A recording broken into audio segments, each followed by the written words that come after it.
Bonjour à tous et bienvenue sur le podcast Le sexe faible qui parle fort. Je me présente, moi c'est Jeanne et je suis étudiante en psychologie. Cette année, j'ai choisi de faire une année de césure avant d'entrer en master, durant laquelle je me concentre sur le développement de mon podcast féministe qui récolte des témoignages autour de la sexualité, la santé mentale et le droit des femmes. Dans ce premier épisode, je serai accompagnée de Lou. Bonjour Lou. Bonjour. Aujourd'hui, on va discuter ensemble de sexualité, mais aussi de violences sexuelles et du sexisme dans le milieu du cinéma. Certains contenus de ce podcast pourront donc ne pas correspondre à un public sensible. Du coup, je te laisse te présenter un peu comme tu le sens.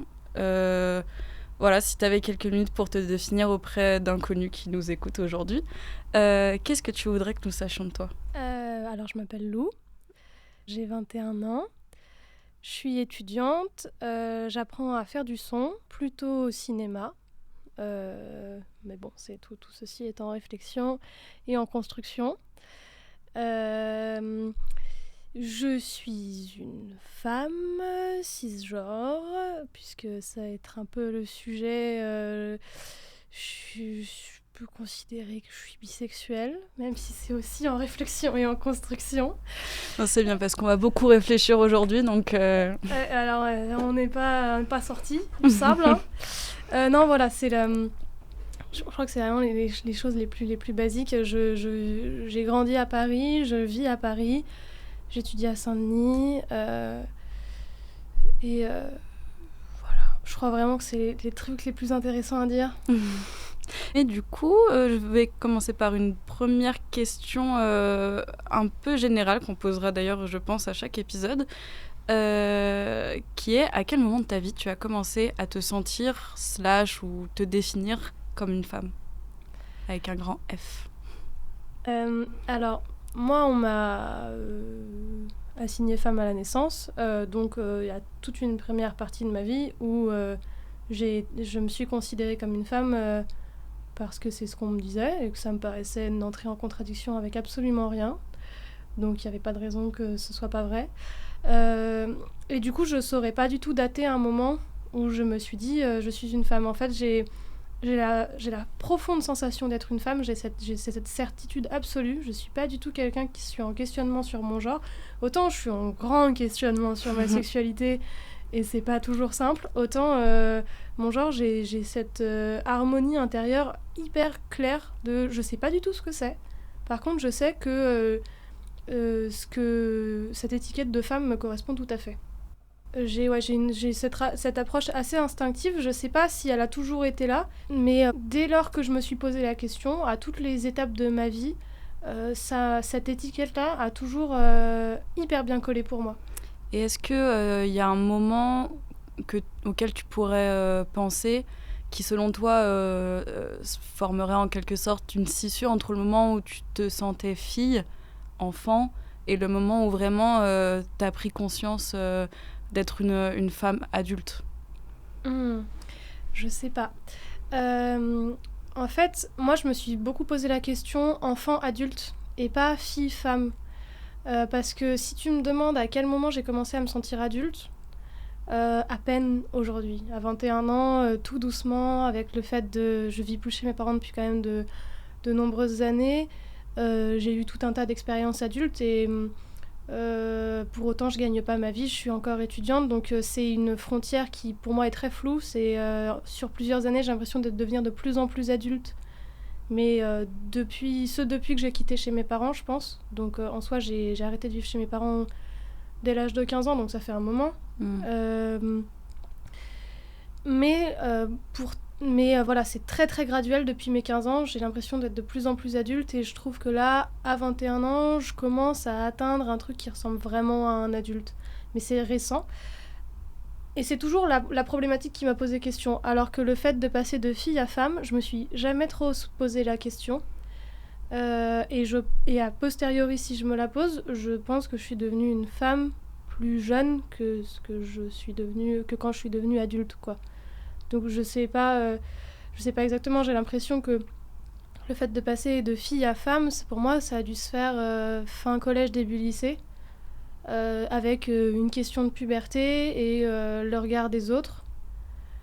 Et puis, pareil, je pense que ça a été un processus qui s'est quand même étalé sur quelques années et qui a dû totalement se terminer quand j'ai commencé quand j'ai commencé ma sexualité. Mais du coup, ça fait quand même déjà plusieurs années que je me sens femme, alors que je me sens pas forcément encore tout à fait adulte. C'est deux notions assez différentes et je dois dire que la question de l'adulte m'a plus angoissée que la question de la femme. Ça s'est fait assez naturellement. D'accord. Et comment est-ce que tu définirais ta féminité, ou la féminité en tout cas? Alors, la féminité, j'en serais incapable. Ma féminité, c'est un truc assez spécial, j'ai l'impression. J'ai eu une... Enfin, comme tout le monde, hein, je suis pas une petite perle rare, mais j'ai eu une longue période un peu plus androgyne dans le style. Alors, sans tromper personne, hein, soyons clairs, mais oui, j'ai été très, très féminine dans la féminité classique, des talons hauts, du maquillage, des gros décolletés au collège. Et à partir du lycée, j'ai commencé à développer un style plus androgyne, avec les cheveux courts, des vêtements plus amples, moins de maquillage, voire quasiment plus du tout pendant de nombreuses années. Moins de marqueurs, pareil, les talons, les ongles, ce genre de choses. Après, pour autant, j'ai toujours trouvé, pareil, de façon assez... Enfin, j'ai toujours perçu de façon assez intime que j'avais, comme effectivement je me sentais femme, j'avais quelque chose qui était de l'ordre de la féminité, c'est-à-dire que mon androgynité, pour moi, elle était féminine, c'est-à-dire que j'étais pas androgyne au sens garçon manqué, au sens où j'avais des... Enfin, pour moi, ce qui était pas de l'ordre du féminin, ça devenait féminin parce que c'était moi et que je me considérais comme femme. Oui, le but, c'était pas justement de cacher cette féminité. Pour toi, c'était une forme différente d'expression. Paradoxalement, si, je pense que j'essayais de tout mon possible de la cacher parce que c'est hyper compliqué d'être une femme dans l'espace public et que du coup, il est très clair que j'ai énormément essayé de passer inaperçue, de pas me faire remarquer, donc d'avoir les fringues les plus amples possibles pour essayer qu'on arrête de m'emmerder. Et même pour le regard des autres, des gens au lycée, et pour moi, vraiment le regard au sens large, quoi, pas seulement dans la rue. Mais le fait est que, en essayant d'effacer cette féminité, j'avais pas la sensation de me trahir en tant que femme, j'avais pas la sensation d'être moins femme. J'avais la sensation juste de trouver une nouvelle façon d'être féminine qui me convenait mieux à l'époque parce que je la trouvais plus passe-partout, plus agréable. Donc maintenant, je suis un peu plus fluide entre les deux et aujourd'hui, du coup, avec un peu plus de recul, j'ai l'impression que j'arrive de mieux en mieux à marier cette notion de charme féminin et ce côté plus passe-partout masculin et c'est des trucs de style assez classique, hein, j'ai rien réinventé là-dessus, plutôt une suiveuse, mais voilà, ce côté aller féminiser un peu les fringues de mec, voilà quoi.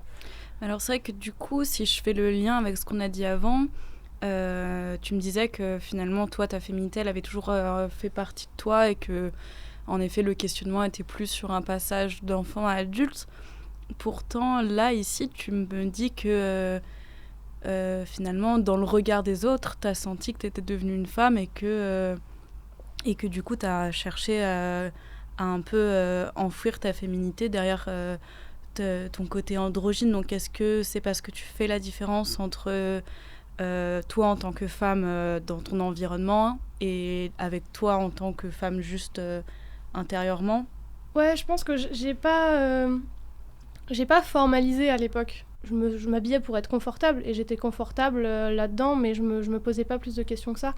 C'est vraiment plus tard que j'ai commencé à formaliser tout ça. Enfin, quand je dis plus tard, après le lycée, quand j'ai commencé mes études supérieures, où vraiment là, j'ai commencé à me dire, mais à me rendre compte que ça avait été très marqué comme changement, très rapide, et que en fait, c'était complètement lié à la sexualisation, mais que j'en avais aucune conscience à l'époque. Ok. Mais donc, comment est-ce que ta sexualité, elle a évolué en parallèle justement de ton expression de la féminité ? Dans un premier temps, elle n'a pas du tout évolué parce que moi, alors c'est une simplification certainement, mais moi je considère que ma sexualité, elle a commencé à mes 18 ans, à mes 17 ans. Donc en fait, plutôt très tardivement, pas au sens où j'ai eu mon premier rapport sexuel à 17 ans, au sens où j'ai commencé à avoir un rapport intime avec ma sexualité à 17 ans. C'est-à-dire que pour moi, avant 17 ans, j'étais vraiment une enfant, au sens sexuel du terme, et je n'avais aucune... à la fois un attrait très limité pour la sexualité, évidemment c'est des sujets de discussion au collège, au lycée, il y a aussi le côté social où il faut savoir comprendre et assumer certaines choses, mais à part ça j'avais aucun attrait pour ça, une compréhension très très... complètement lacunaire, mais même inexistante de la notion de désir, c'était vraiment juste, j'étais comme quand on est enfant, c'est des choses qui nous passent au-dessus quoi. J'ai commencé à avoir envie d'avoir des rapports sexuels autour de 17 ans, j'ai commencé à être vraiment attirée par les autres. Pareil à cet âge-là, c'est-à-dire qu'évidemment, avant, il y avait toujours ces trucs d'intrigue amoureuse, mais c'était pas du tout du désir physique. J'ai commencé à me masturber à cet âge-là aussi, ce qui, pareil, me paraît peut-être un tout petit peu plus tôt. Là, pour le coup, je me souviens plus exactement le... Mais bon, 16-17 ans. On reste dans des années lycée. Ouais, on reste dans un truc très tardif. Lycée sûr, et même plutôt fin lycée, je dirais. En tout cas, donc voilà, j'ai commencé à me masturber, pareil, à cette période-là. Et j'ai eu mes premiers rapports sexuels à peu près un an plus tard. Donc pour moi, j'ai vraiment eu ce truc de première découverte sexuelle complètement intime, personnelle, et qui n'était pas vraiment forcément en rapport avec mon corps, au sens où c'est pas que tout à coup j'ai commencé à me masturber, je faisais plus que ça, je me masturbais quasiment pas. J'ai dû me masturber genre 4 fois en un an, quoi. Mais vraiment juste un appel de mon corps, je sentais que je commençais à comprendre ce que c'était que le désir et que ça commençait à me travailler. Et puis voilà, après, ma sexualité a évolué à partir de ces années-là.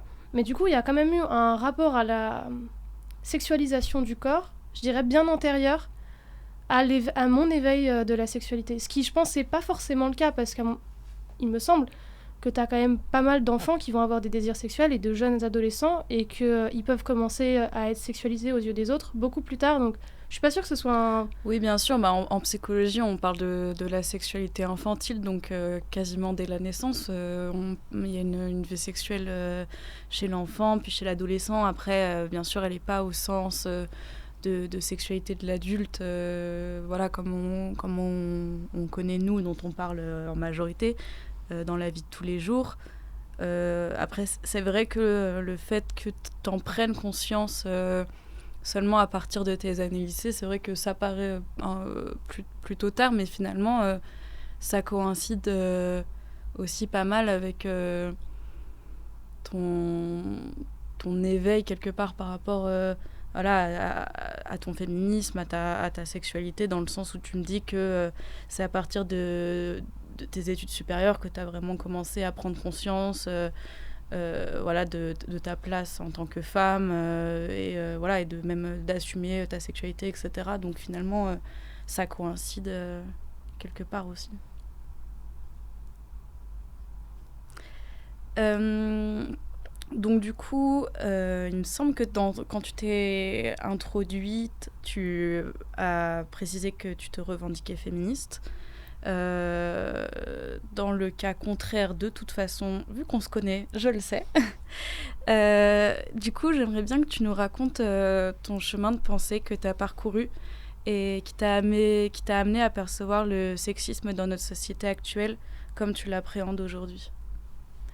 Alors ouais, non, j'ai pas dit que j'étais féministe dans ma présentation. C'est quelque chose que je revendique assez peu. Pour autant, c'est vrai, on va pas se le cacher, mais c'est vrai que c'est jamais quelque chose que je dirais, par exemple, quand je me présente, parce que ça reste pour moi loin derrière tout un tas d'autres préoccupations. Mais étonnamment, c'est quelque chose que les gens retiennent beaucoup de moi. Et on me renvoie beaucoup cette image de toi, t'es super féministe. Et j'ai toujours ressenti un décalage par rapport à ça. Je pense que je dois en parler beaucoup pour que ça marque autant les gens, alors que moi j'ai pas l'impression que ce soit si présent que ça dans ma vie. C'est peut-être aussi à cause de l'image physique que tu donnes, dans le sens où tu gardes tes poils, t'as souvent, comme tu dis, des habits un peu masculins, un peu féminins, un peu les deux. Peut-être que en plus de ça, c'est une étiquette qu'on te colle même au niveau de comment tu te présentes extérieurement. Ouais, c'est pas impossible. Bon, toujours est-il que, effectivement, on peut considérer que je suis féministe. Je pense que j'ai eu une longue période collège-lycée, à mon avis, où j'avais une compréhension plus que superficielle du féminisme. C'est-à-dire vraiment le côté sexisme, c'est pas bien si... ouais, même, enfin vraiment, les bases de base, quoi. C'est pas bien de violer les gens, c'est pas bien si on paye les femmes moins que les hommes, et c'est tout, quoi. Et j'ai eu je pense, ouais, du coup, pendant toute cette période-là, j'avais vraiment le syndrome de... moi, je suis pas comme les autres filles. Ce truc de misogynie ultra intériorisée, vraiment dégueulasse, où t'es en mode... les filles, c'est chiant. Et moi, je suis pas comme les autres filles, je veux être l'exception aux yeux des hommes, je veux être la meuf cool. Ça, c'est quelque chose que j'ai beaucoup entretenu avec mon style, hein, justement un peu androgyne, de pas m'identifier à la meuf hyper féminine du lycée que tout le monde va vouloir se taper, mais qui en même temps va être méprisée comme l'icône de la féminité aussi dans ce qu'elle peut avoir de plus méprisable. Et moi du coup j'essayais un maximum d'échapper à ça, déjà parce que j'avais aucune chance par rapport au canon de beauté, et puis parce que c'est atrocement lourd à porter et aliénant d'être cette personne-là. Mais paradoxalement, c'est aussi le cas de beaucoup de filles finalement. Je sais que moi et même dans mon entourage, etc., c'est quelque chose qui revient assez, justement, voilà, d'être valorisé parce que on n'est pas comme les autres filles. Ah, toi, t'es drôle. Ah, toi, tu te prends pas la tête. Tu fais pas des embrouilles pour tout. Donc, au final, on était toutes des filles exceptionnelles, quelque part. Ah non, mais totalement. Et moi, ce qui est terrible, c'est que ce mythe, il m'a duré vraiment longtemps et que j'ai vraiment compris. C'est-à-dire, je pense que je l'avais un peu lâché à partir, justement, après le lycée, mais que en fait, j'ai vraiment réussi à le comprendre et à le déconstruire, ce cliché-là, enfin, ce syndrome-là, je sais pas, que là, il y a quelques mois, et vraiment, je peux te dire que je suis tombée de haut. Quand j'ai lu ça, je me suis dit, putain, non seulement je suis atrocement commune, mais en plus, qu'est-ce que je peux être conne d'avoir cru si longtemps à un truc pareil. C'est ridicule, c'est vraiment genre, vraiment, genre, le patriarcat m'a bien eu sur ce coup-là, parce que j'y ai vraiment cru à cette connerie. C'est exactement ce que tu disais, ce truc de moi je passais pour une fille assez drôle, qui avait de l'esprit, parce que concrètement je peux enchaîner 2 phrases assez rapidement et j'ai un peu de répartie, du coup je passais vraiment pour la nana qui est assez intelligente, qui peut être un peu drôle, et surtout c'est ça, qui prend pas la tête, c'est-à-dire qui va jamais en fait se mettre en colère ou venir demander des comptes quand les gens se comportent mal, parce que tu veux conserver ce statut de non mais toi t'es pas comme les autres. Ça, j'ai vraiment misé sur ça toute mon enfance et toute mon adolescence, je pense. Et du coup, je pense que j'avais vraiment ce rapport-là au féminisme. C'est-à-dire que, pour en revenir au féminisme, j'avais ce truc de... Bon, évidemment, je défends les droits des femmes d'une façon parfaitement superficielle, parce que de toute façon, ce serait mal vu de dire moi, j'adore le patriarcat, je suis pas féministe. Mais pour autant, je me souviens très bien qu'au lycée, je n'aimais pas qu'on dise que j'étais féministe, et je disais non, moi, je suis pas féministe, parce que j'avais cette image que les féministes, c'est des meufs casse-couilles, qui ne plaisent pas aux hommes, et que je voulais pas être cette meuf-là. Et ça, t'avais déjà une image du féminisme au lycée, parce que par exemple, moi je sais que j'en ai entendu parler, vraiment le mot féminisme, avec vraiment les luttes qui ont commencé, etc. Je dirais plutôt vraiment fin lycée, où j'avais vraiment pas d'a priori sur le féminisme, en tout cas avant. Moi j'avais un a priori bien avant, je pense que ça a commencé, je pense qu'à partir du collège, en tout cas fin collège, début lycée, je savais ce que c'était le MLF. Je savais qu'il y avait eu des luttes pour le droit de vote, les suffragettes, ok, la lutte pour l'IVG, pour le droit à l'IVG. Et donc voilà, je savais qu'il y avait une histoire féministe dont je ne connaissais rien, qui ne m'intéressait pas, mais voilà, j'avais la culture générale de savoir que ça avait existé. Pour moi à l'époque, c'était des meufs qui allaient effectivement être considérées comme casse-couilles, qui allaient venir reprendre les mecs sur tout ce qu'ils faisaient. Et justement, c'est les fameuses meufs chiantes qui sont pas drôles. Exactement, celle-là même. Et comme moi, j'avais un peu cette étiquette intello, parce que j'étais plutôt très bonne en classe et j'ai ce langage à moitié châtié, à moitié grossier, qui est toujours un peu chelou. Et du coup, j'essayais un maximum de me dégager de cette image d'intello. Ça a été la grande lutte de mon enfance, je pense, c'était de ne pas être considérée comme l'intello de service. C'était une des choses qui était extrêmement importante pour moi, et du coup j'ai énormément travaillé ça. Et donc je pense que cette lutte, ce truc là de moi je suis pas comme les autres, elle venait beaucoup de là, comme les autres filles, elle venait beaucoup de là au départ, parce que je traînais qu'avec des filles très très intello, et on avait cette image des petites meufs intello. Donc par ailleurs, quand on poursuit cette idée là au collège, les petites meufs intello qui sont pas du tout sexualisées, qui sont parfaitement vierges, sont farouches, on va dire, pour utiliser du vocabulaire dégueulasse. Et voilà. Et du coup, comme moi j'avais ce truc de je veux pas être l'intello de service, je disais beaucoup de gros mots et je trichais au contrôle pour essayer de me sortir de ça. Et c'est comme ça que je me suis attachée à ce truc de non, mais moi je suis pas comme les autres. C'est vrai que je suis une intello, mais je suis drôle. C'est vrai que je suis une intello, mais je sais faire des conneries aussi. J'essayais de tirer de ce côté-là. Et en fait, la féminité est venue au collège assez naturellement. Pareil, je suis une intello, mais je monte mes seins. Je suis une intello, mais je mets des talons de 15 mètres et je sais me maquiller. Tout ce que je voulais, c'était ça. C'était en fait passer de ce statut de petite fille intello à, du coup, meuf cool qu'on peut sexualiser. Alors même que j'avais en fait aucune notion de ma sexualité. Mais je pense que c'est par là que j'en suis arrivée. On a détourné du sujet du féminisme. Oui, j'allais justement dire, et donc avec tout ça, à quel moment t'as pris conscience que t'étais que t'étais féministe, au moins de vraiment qu'est-ce que le féminisme, et que tu dirais que ça a été le début de la période où t'as commencé à ouvrir les yeux, à plus te documenter et t'y intéresser. Ouais, je pense que du coup ça a été après le lycée. Après le lycée, je suis partie faire mes études à Nantes pendant 2 ans. J'étais dans une prépa qui était plutôt très ouverte, où j'ai énormément appris, je pense, dans un premier temps, évidemment sur le féminisme un petit peu, mais aussi beaucoup, beaucoup sur les droits LGBT. Moi, à l'époque, pareil, je savais pas ce que c'était qu'une personne non-binaire, je savais à peine ce que c'était une personne transgenre. Je savais pas ce que c'était une personne intersexe. Vraiment, j'avais aucune notion. Je savais ce que c'était une lesbienne, un gay, un bi.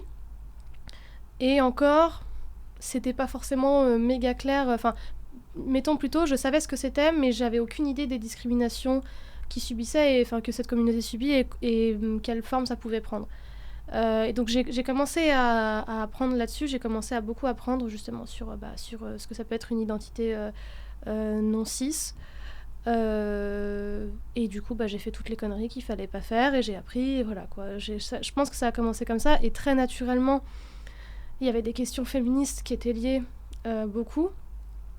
Et du coup en fait c'est vraiment pendant ces 2 ans où j'ai été, je pense, avec des gens qui m'ont énormément appris. J'ai commencé à m'y intéresser. Je pense que ça m'a toujours intéressée, mais que j'ai commencé à m'y intéresser en étudiant le sujet, que j'ai commencé à beaucoup lire sur Internet, sur les réseaux sociaux, à suivre d'abord 1, puis 2, puis 10 comptes qui vont déconstruire, qui vont expliquer des concepts. Il y avait plein de mots que je connaissais pas, que je lisais dans des commentaires Facebook, que j'allais découvrir, etc. Et puis en fait après l'air de rien ça va assez vite parce que c'est une éducation, enfin moi je trouve en tout cas avec les réseaux sociaux ça se renforce énormément. Tu commences à t'intéresser à une question et en fait tu te retrouves abreuvé d'informations justement sur une communauté, sur une problématique, sur tout un tas de trucs, et très vite tu peux en fait pour le coup avec les réseaux sociaux je trouve que c'est un apprentissage qui se fait très naturellement, et c'est un peu le côté positif des cookies quoi. Exactement. Non mais bon, mais du coup je pense que ça a vraiment commencé d'abord avec les gens de ma prépa à Nantes, et ensuite moi je pense que j'ai aussi commencé à être déjà j'ai commencé à relier les points dans ma tête, parce que spoiler alerte, j'avais été témoin d'énormément de misogynie dans ma vie. J'avais été victime aussi un certain nombre de fois, mais voilà, j'avais été témoin de tout un tas de trucs ultra anormaux que j'avais toujours considérés comme normaux. Et du coup, j'ai commencé très lentement à ce moment-là à relier les points dans ma tête. Et ça, et pour le coup, autant ça peut être très rapide d'apprendre des termes, autant ça peut être très très lent de sortir une phrase du style « Ah oui, j'ai été victime de violence ». C'est fou Oui. à quel point c'est lent. Mais du coup, ça a été... voilà, Encore plus quand on parle de violence sexuelle, parce que c'est quand même quelque chose qui est très flou. Généralement, quand tu te prends un point dans la gueule, t'as personne qui vient te dire je suis pas sûre, hein, parce que là, t'avais quand même un visage qui disait un peu oui. Il y avait un peu une cible, on sentait que tu le voulais, le point dans la gueule. Ouais, mais l'air de rien, tu vois, je suis étonnée parce que je me rends compte que de la violence physique, pas sexuelle, au sens, bon, peut-être pas point dans la gueule, mais tu vois, des claques et tout. Ouais, toute la violence, correction de l'enfant, par exemple. Ouais, typiquement, c'est un bon exemple. Mais du coup, je dirais que, je suis étonnée, je m'étais pas rendu compte, j'avais réussi à décrypter ce côté, les violences sexuelles, t'as une chape de honte très spéciale qui se met en place, et t'as un traitement social catastrophique qui fait que tu as énormément de mal à en parler. Mais par contre, les violences physiques, évidemment, dire je me suis pris une claque, c'est pas compliqué.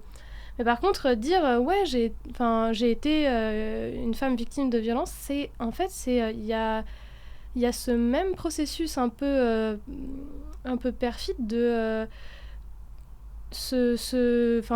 s'avouer à soi-même et aux autres qu'on a été victime et se placer dans cette position-là, c'est hyper compliqué, c'est hyper humiliant. C'est une condamnation qui sonne très à perpétuité. Et en fait, l'air de rien, c'est assez difficile aussi. Mais effectivement, l'avantage, c'est qu'il y a un peu moins ce déni des autres. Quoique, sur le côté, mon mec est pas correct, il me donne des baffes, les gens sont capables de développer des trésors d'inventivité pour entrer dans le déni. Mais non, c'est fou. Mais non, mais bref, tout ça pour dire que du coup, voilà, je pense qu'il y a là aussi où il y a eu une grosse étape, c'est quand j'ai commencé, comme je te disais, à relier les points dans ma tête et à me dire... En fait, moi, il y avait plein de situations que je trouvais problématiques dans ma vie, mais j'avais toujours pensé que c'était de l'ordre du personnel. C'est-à-dire, tiens, ça se passe pas bien entre ma mère et mon père, c'est normal, c'est compliqué, voilà, c'est deux êtres humains qui ont des difficultés. Et puis, j'ai appris, tu vois, ce que ça pouvait être tout un tas de trucs de relations toxiques hétéros. Et après, mais dans un troisième temps, du coup, j'ai fait relier les points dans ma tête de mais attends, si c'était compliqué entre papa-maman, c'est peut-être aussi parce qu'on était dans un schéma super toxique, patriarcal. Mais c'est vrai que déjà, ce qui est un peu différent, je trouve, avec tout ce qui est violence sexuelle, etc., c'est qu'on a des modèles justement d'exemples de violence qui sont complètement biaisés. Déjà, quand on parle du fameux exemple du viol parfait, entre guillemets, ça vaut aussi pour un peu tout. Pour la femme battue, il y a le cas parfait de la femme battue, le cas parfait de la femme violée, etc. Et c'est des cas qui représentent généralement à tout casser 5% de la population. Et donc, ça crée cette absence de légitimité permanente et où justement, comme tu dis, ça empêche de faire des liens entre les points parce qu'on se dit ah bah non, ça c'était pas un viol et non, ça c'était pas vraiment une agression, etc. Ouais, exactement.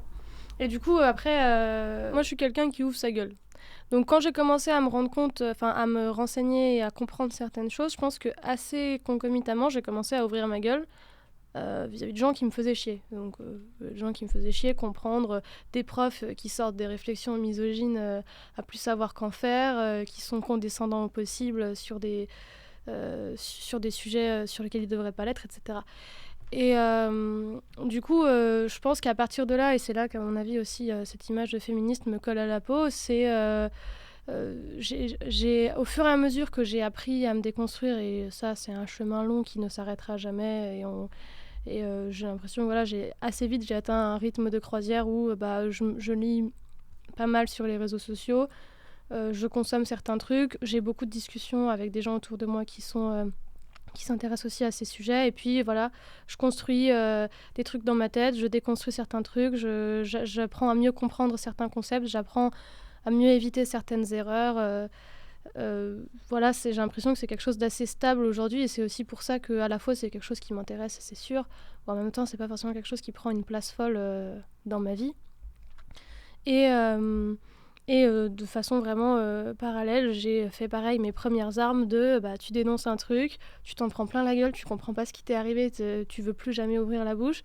Puis tu te rends compte qu'en fait, ça aussi, ça participe du processus, que du coup, il faut quand même pas fermer sa gueule, même si c'est vachement plus confortable sur le moment. Tu réouvres ta gueule, tu t'en reprends une deuxième volée de bois vert, tu te dis définitivement plus jamais. Puis en fait, t'es tellement énervé que tu rouvres ta gueule. Jusqu'au point où... Tu deviens une féminazie. Voilà. Exactement. Et c'est la descente aux enfers. Non mais bon. Et voilà. donc, jusqu'ici, tu as fait beaucoup de liens avec tes études, avec ton parcours scolaire. Et donc, tu as suivi une filière scientifique au lycée, puis tu as poursuivi tes études pour devenir ingénieur son, de milieux qui sont majoritairement masculins. Est-ce que tu dirais que ça a du coup consciemment influencé ta vision de la place de la femme dans notre société ? C'est marrant, moi j'aurais formulé inversement, c'est-à-dire que je pense justement que je suis arrivée à ces milieux plutôt masculins, exactement par rapport à ce qu'on disait tout à l'heure, ce côté moi je suis pas une fille comme les autres. Et du coup, dans cette logique totale, je pense que j'ai pas mal cherché à me démarquer, enfin pas à me démarquer, mais je me sentais plus à l'aise dans ces lieux où on allait moins me considérer comme ce cliché de la fille dont on parlait tout à l'heure. De la fille super féminine, et c'était des meilleurs plans qu'en gros. Après, y a clairement aussi un attrait pour des raisons personnelles. Mon père et ma mère étant deux personnes littéraires, je me sentais plus à l'aise de faire ma place dans un milieu scientifique. Pour des questions d'anxiété, je suis aussi plus à l'aise avec une équation qu'avec une phrase. Donc voilà, chacun ses trucs. Mais j'ai vraiment l'impression que ce côté aussi à l'aise dans les milieux plus masculins, ça vient aussi de là, ça vient de ce petit ego, cette petite fierté de se dire moi je peux y arriver aussi dans ce milieu-là. Et quelque part, si j'y arrive dans ce milieu-là, c'est plus impressionnant que si j'y arrive en histoire de l'art ou en infirmerie où tout le monde m'attend au tournant, quoi. Mm-hmm. Donc je pense qu'il y a au départ ce truc pas du tout éclairé et un peu égotique, et que c'est pas, le choix c'est pas fait dans le bon sens, tu vois, c'est plutôt une logique nulle au départ. Mais je suis là, je suis bien, j'y reste. Et effectivement, une fois que j'y suis, c'est clair que ça m'a donné de très très bons exemples pour comprendre certains concepts que je comprenais, que j'aurais peut-être pas compris sinon. Mais alors c'est clair que la sous-représentation, le problème des figures modèles qui n'existent pas ou qui sont invisibilisées parce que l'histoire est écrite n'importe comment, les mauvaises foi totales et absolues sur le fait qu'il n'y a aucune femme qui a jamais fait de trucs intéressants en sciences, alors que pas du tout. Ou juste le harcèlement sexuel des familles. Voilà, il y a tout un tas de choses que du coup j'ai expérimenté à partir du post-bac qui ont forcément alimenté. Mais très honnêtement, je me fais pas d'illusions. Je pense que je serais en histoire de l'art, j'aurais eu les mêmes exemples parce que y en a partout des trucs comme ça. C'est juste que je dirais que quand t'es dans le milieu des sciences, t'es peut-être plus comme il y a moins de filles, t'es un peu la seule à t'en rendre compte. Parce que les autres se sentent méga à l'aise. Alors que je me dis que peut-être que quand t'es en histoire de l'art et que tu te rends compte que c'est dégueulasse parce que vous êtes 98% de meufs dans l'amphi, mais tous les profs sont des mecs, et que tu trouves ça un peu gros, peut-être que l'amphi entier comprend ce que tu ressens. À part les 3 mecs du fond qui sont ravis parce qu'ils savent qu'ils ont une place en doctorat tout au chaud. Mais là, c'est vrai que tu te sens peut-être un peu plus solo, des fois, quand t'es en mode « mais ça me paraît pas trop normal » et que tout le monde te dit « bah si, c'est cool, enfin en tout cas, moi je me sens bien. » mais en vrai, ça a une... je pense que ça a une influence qui est quand même plutôt mineure. C'est juste que du coup, j'ai un super champ d'application de tout ce que j'apprends sur Internet, quoi. Du coup, ça, c'est une question un peu curiosité personnelle, je l'avoue. Mais comment as-tu vécu, du coup, de l'intérieur, entre guillemets, tout ce qui a été l'affaire Weinstein, non, je le dis toujours très mal, mais je pense qu'on m'a comprise, l'affaire Polanski, tout ça. C'est vrai que là, sur ces dernières années, dans les médias, on a quand même eu le droit à un beau feu d'artifice d'ouverture de dossiers au public, quoi. Et du coup, toi, t'étais un peu, indirectement concernée. Ouais, enfin, j'étais un peu aux premières loges, quoi. C'est ça. pas faux. Bah, Weinstein, ça reste loin de nous. T'as ce truc de... Un peu comme les luttes antiracistes, les gens se protègent en mode oui, mais aux États-Unis, les gens n'ont vraiment aucune valeur et aucun principe. Alors que te fous pas de ma gueule, c'est quand même vraiment pareil chez nous. Mais donc voilà, Weinstein, c'était un peu loin. J'étais peut-être aussi un tout petit peu plus jeune. Et très clairement, j'étais plus du côté du grand public à ce moment-là, de la naïveté, de ah ouais, ça allait aussi loin. Merde, c'est l'histoire. Ça doit vraiment être un cas à part. Je pense que là, j'étais un peu comme tout le monde, bras ballants, c'est pas cool, waouh, bah espérons qu'il soit condamné, puis voilà quoi. Je l'ai vécu d'un peu plus loin. Mais c'est clair que du coup, j'ai dû prendre en plein fouet, comme beaucoup de gens, la vague des réseaux sociaux. C'est-à-dire que c'est aussi beaucoup à ce moment-là que j'ai pu lire plein de choses, que j'ai pu découvrir plein de choses. Polanski, par contre, du coup, il y avait déjà eu Weinstein quelque part, tu vois. On était préparés psychologiquement. Et c'est beaucoup plus proche de chez nous, c'est clair. Enfin, là, pour le coup, concrètement, les institutions sont gérées par des personnes qu'on connaît ou qu'on peut connaître à 2 échelons quand on travaille dans ce milieu-là. Enfin, voilà, c'est quand même très clairement le monde du travail auquel on se prépare à entrer dans quelques années. Attends, ça me stresse. Voilà. C'est quand même très clairement le monde du travail dans lequel je me prépare à entrer. Donc, c'est sûr que je l'ai vécu un peu plus... ça a été un peu plus dans ma chair, quoi, un peu plus vif, un peu plus... franchement, ça a pas mal correspondu à un ras-le-bol. Enfin, j'en ai eu plusieurs, c'est normal, on en a tous des moments où on s'échine tellement à essayer d'expliquer des choses qui pourtant sont pas si compliquées à des gens qui n'y mettent aucune bonne volonté et qui tartinent ça d'une bonne dose de mauvaise foi. Et c'est vrai que en fait, ces moments de une fois passé la surprise, le truc de « Ah, je découvre ça et ça fait chier », quand justement, typiquement Polanski, où t'es déjà un peu au courant, ou même les trucs d'Adèle Haenel, de dénonciation, je sais plus comment il s'appelle, bref, ouais, le mec qui a agressé sexuellement Adèle Haenel quand elle était enfant, bref.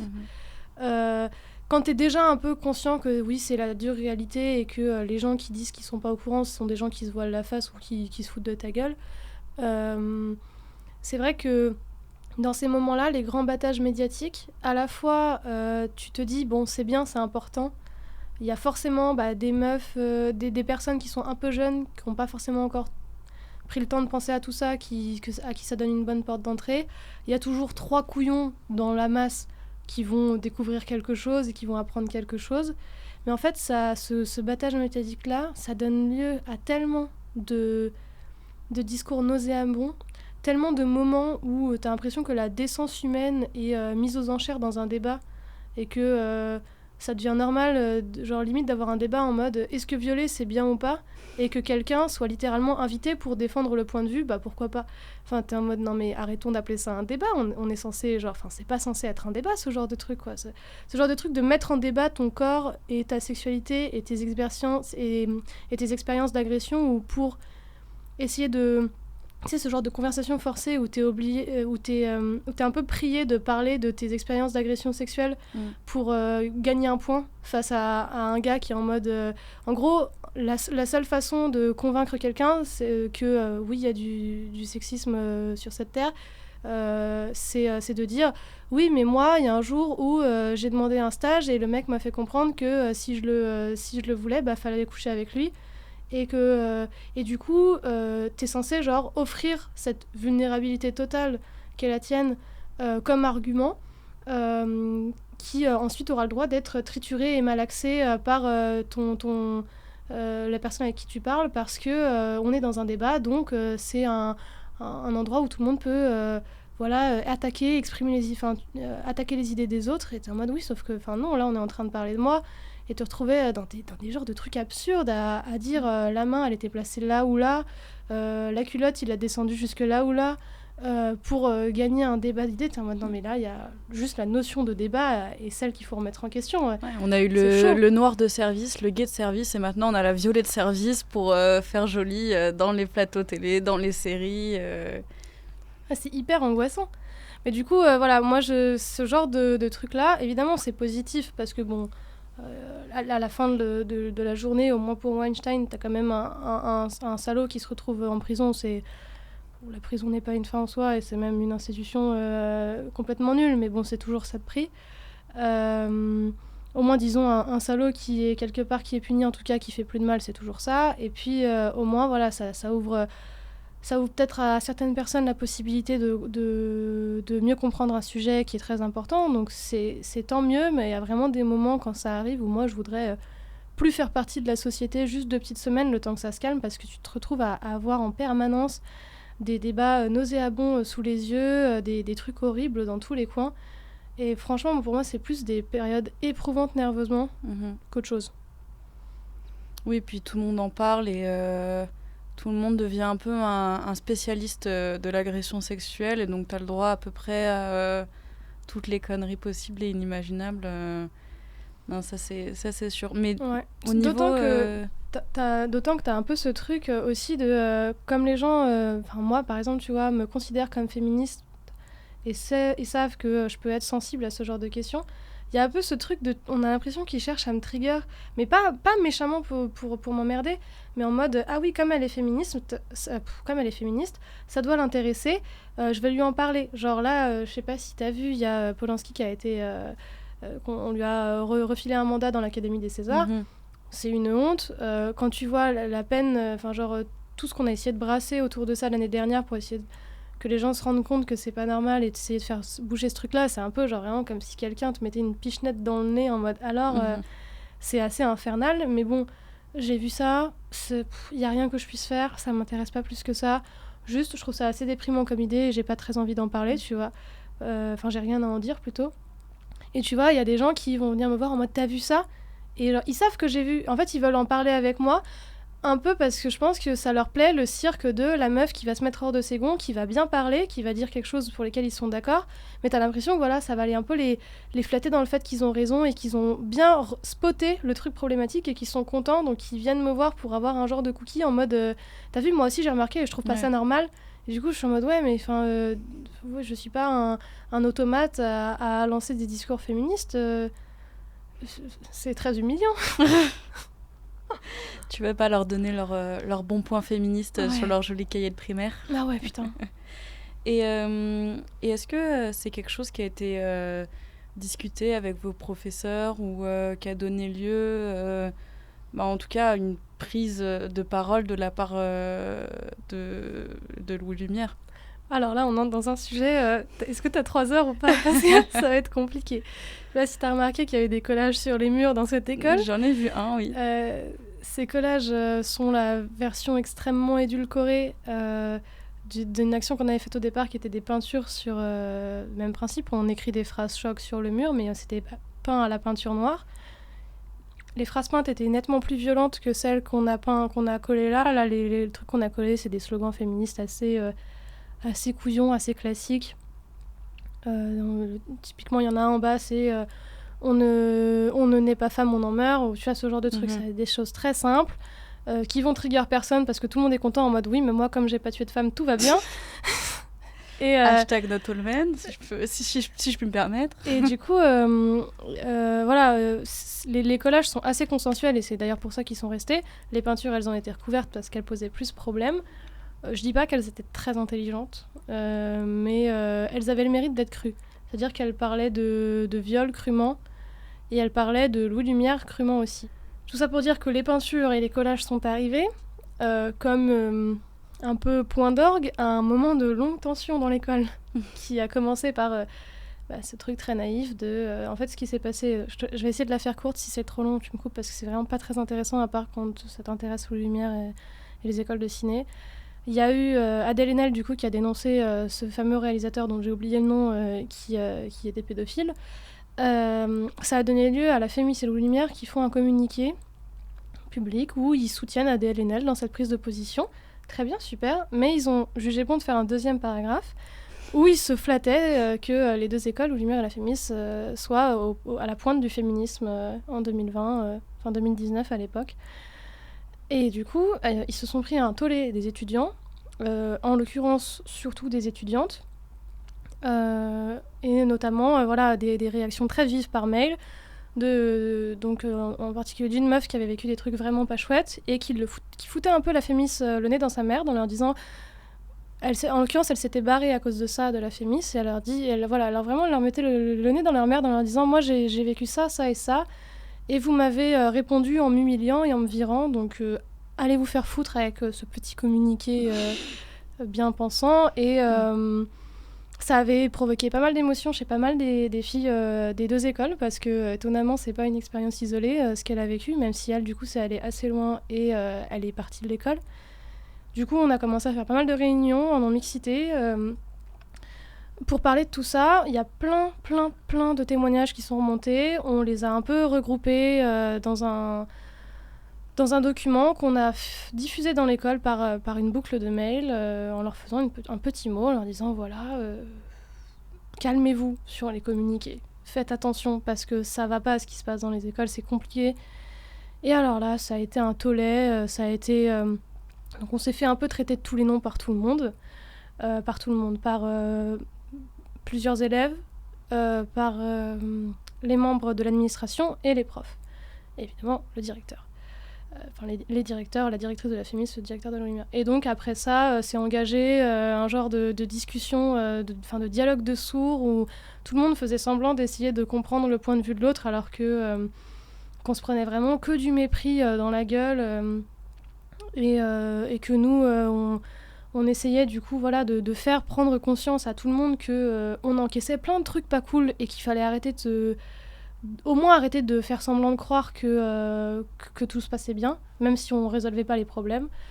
Puis voilà, on nous a promis tout un tas de trucs à faire. Enfin, on a construit tout un tas de propositions pour faire changer les choses qui sont qui ont un peu été l'équivalent de pisser dans un violon, en gros, et qui n'ont pas débouché sur grand-chose. Et là-dessus a débarqué la polémique de Polanski, et ça a un peu fait péter le truc, parce que Louis Lumière est en partenariat avec l'Académie des Césars, et qu'en particulier notre directeur était présent à la cérémonie en question, et que nous, ça nous plaît pas des masses qui nous représentent là-bas, et que par ailleurs, il y avait un tel désintérêt très marqué de tous les élèves masculins qui pourtant sont les premiers à prendre la parole et à la monopoliser dans les réunions féministes mixtes qu'on peut faire, que ça a un peu saoulé tout le monde. Et donc voilà, on en est arrivé à des peintures sur les murs qui ont encore fait un tollé, on s'est fait traiter d'enfants gâtés, y a des gens qui ont demandé à ce qu'on soit virés. Et puis finalement, on n'a pas été virés, on nous a dit vous êtes mignonnes, vous faites des collages à la place, on vous donnera le papier et l'encre. Et puis nous, comme des petites connes, on a fait les collages gentiment, et puis voilà. Donc j'avais déjà fait ça aussi dans ma prépa à Nantes, d'essayer d'engager des dialogues avec les profs. On n'est vraiment pas au niveau auquel on pourrait s'attendre. On est vraiment dans énormément de condescendance. Moi, je me suis fait entendre dire énormément de fois que j'étais capricieuse, que je supportais rien, que l'égalité était aujourd'hui fort heureusement atteinte dans le milieu du cinéma, qu'on rencontrait pas les problèmes que les femmes avant nous avaient pu connaître, et que donc on était mignonnes mais il fallait arrêter de fatiguer tout le monde. Des profs aussi qui te disent qu'ils sont inquiets parce qu'ils savent plus trop ce qu'ils ont le droit de dire ou pas, et donc on est tenté de leur dire je sais pas, essayez des trucs décents, puis à un moment s'il y a quelque chose qui me gêne on pourra en discuter. On n'est pas j'ai pas un papier à la main prête à remplir une demande de démission de votre part parce que j'ai été choquée par l'emploi du masculin dans telle phrase. Enfin, je suis pas complètement... j'ai pas un couteau entre les dents, moi je suis là pour avoir cours. Après, effectivement, si vous dites des trucs cons, que je vous dis, il me semble que c'est con, et que vous me dites, c'est insupportable ce que tu dis, je vais en dire 2 fois plus rien que pour te faire chier. Oui, peut-être que ça finira par escalader, mais normalement, vous êtes assez adulte pour qu'on n'en arrive pas là, puis moi aussi, donc... En vrai, les cas qu'on a dénoncés, c'est quand même des cas où c'était du grand n'importe quoi, tu vois. Mais bon, ça semble effrayer les gens. Et est-ce que dans tout ça, il y a quand même du positif qui en est ressorti ? Très honnêtement, pour moi, non. C'est terrible de dire ça. Non, c'est faux. Moi, ça a été mes premières réunions en non-mixité. J'ai complètement découvert, pas le concept que je connaissais, mais j'avais jamais mis en application. Il s'avère que c'est assez chouette. Ça a quand même permis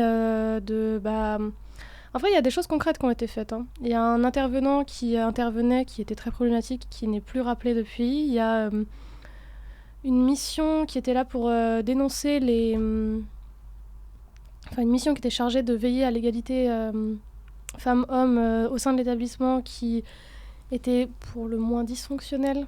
Donc on a un peu gueulé là-dessus. Donc elle a été démantelée et elle est en ce moment même remantelée.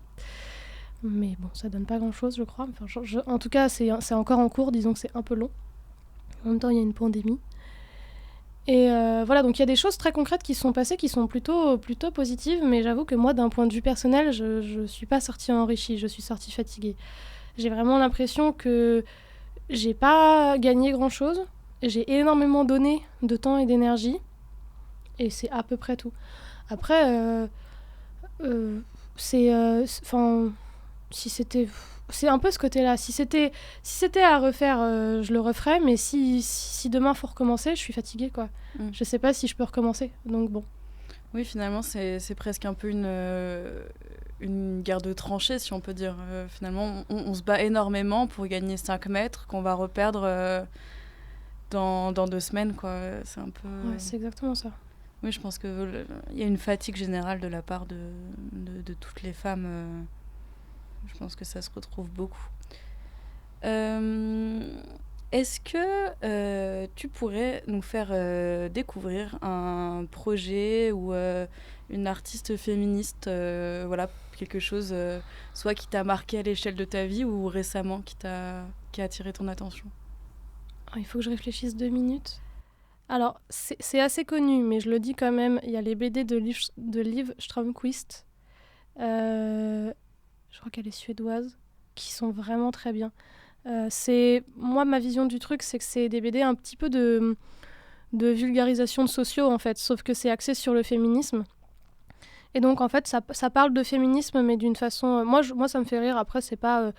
Franchement, c'est vrai que c'est un format BD assez particulier. Tu peux être fatigué par les petites vannes, les dessins, je comprends. Mais je trouve l'intérêt du truc, c'est qu'elle cite vraiment des études de sociaux.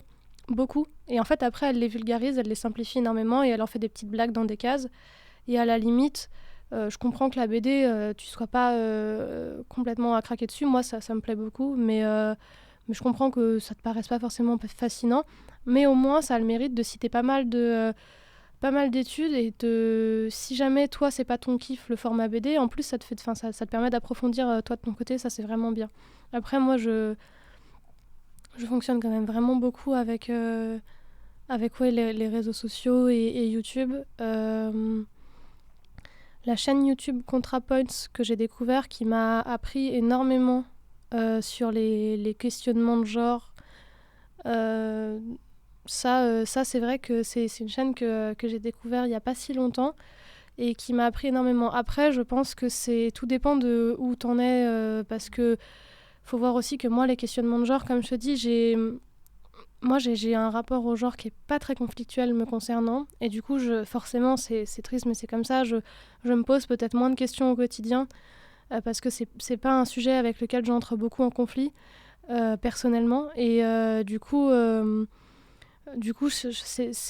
ça m'a énormément intéressée parce que j'ai aussi découvert beaucoup de choses sur lesquelles j'avais même pas réfléchi. J'imagine que quand on est quelqu'un qui s'est beaucoup renseigné sur la question, ça peut paraître peut-être un peu couillon, j'en sais rien. Mais moi, c'est vraiment... en tout cas, c'est vraiment des vidéos qui m'ont intéressée et que je sais, j'ai partagé autour de moi, qui ont un peu fait bouger les lignes chez des gens que je pensais fermés d'esprit sur la question, par exemple, de la non-binarité. Ok. Et comment se sont passés tes premiers pas dans ta vie sexuelle ?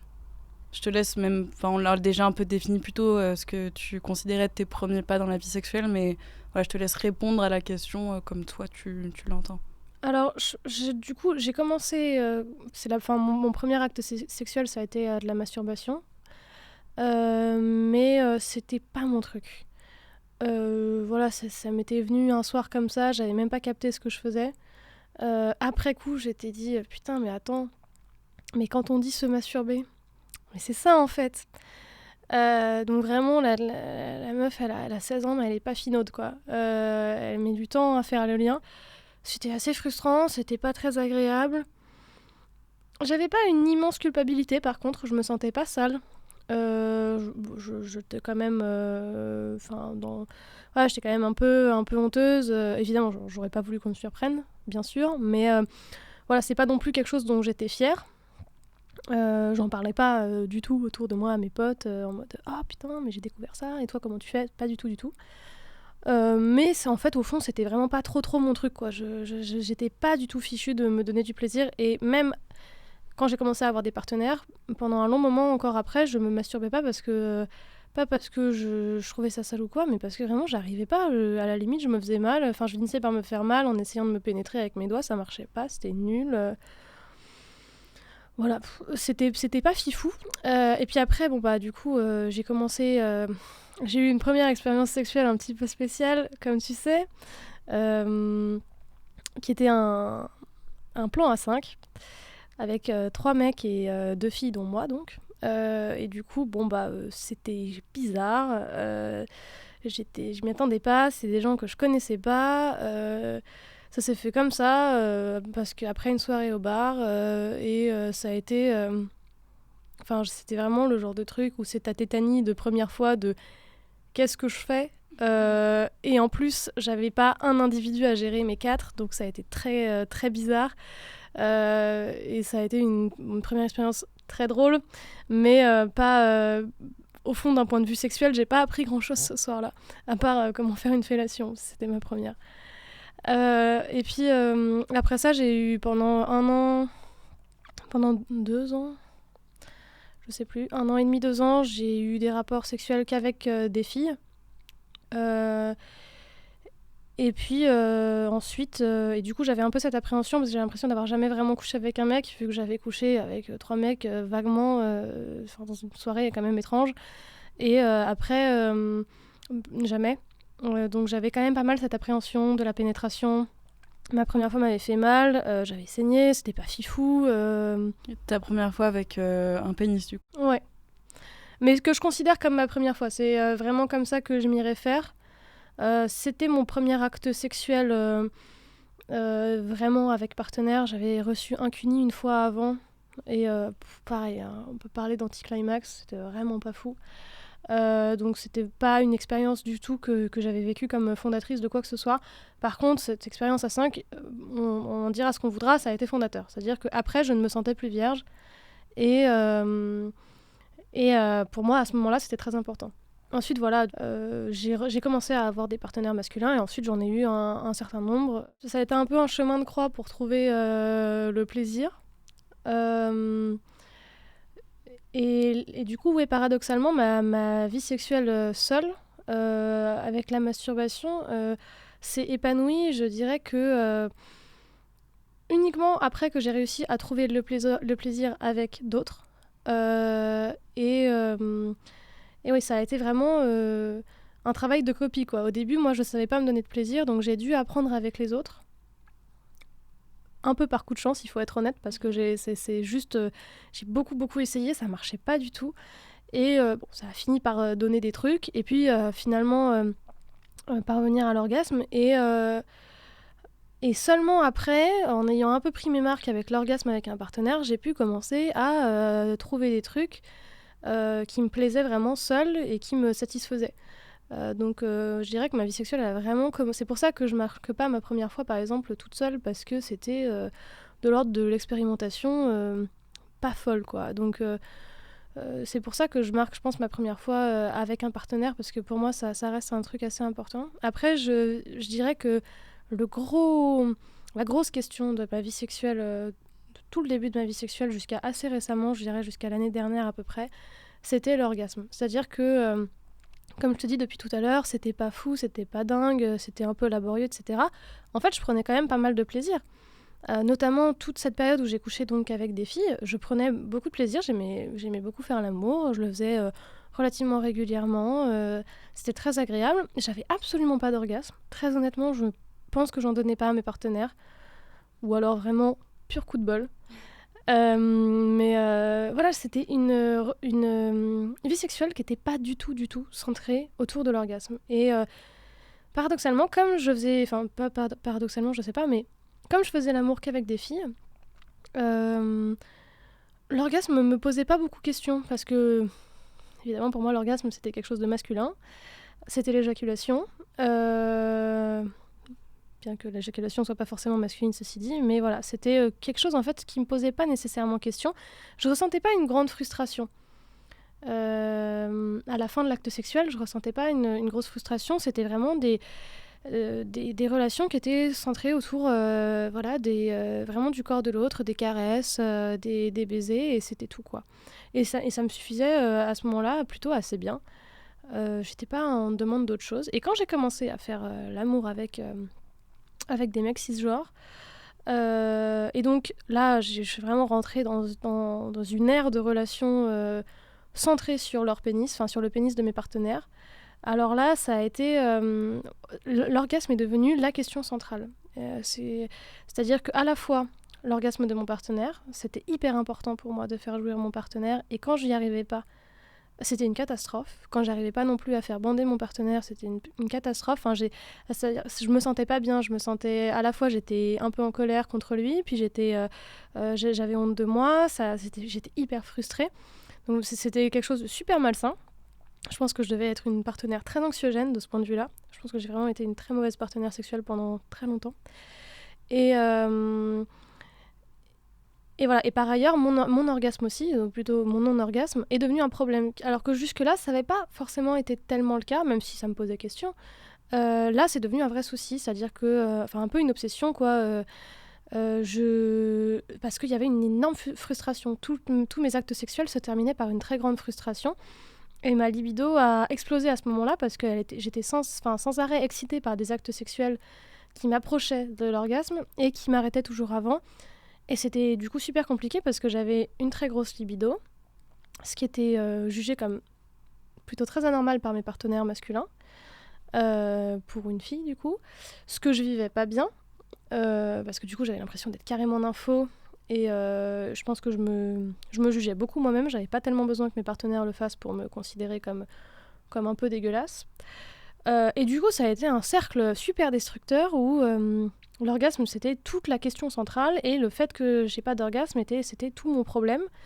Et ça a été assez compliqué. Est-ce que tu dirais que t'as eu conscience tout de suite que justement toutes ces problématiques, elles sont arrivées au moment où tu as commencé ta sexualité avec les hommes, ou c'est après, en comparant les deux, que...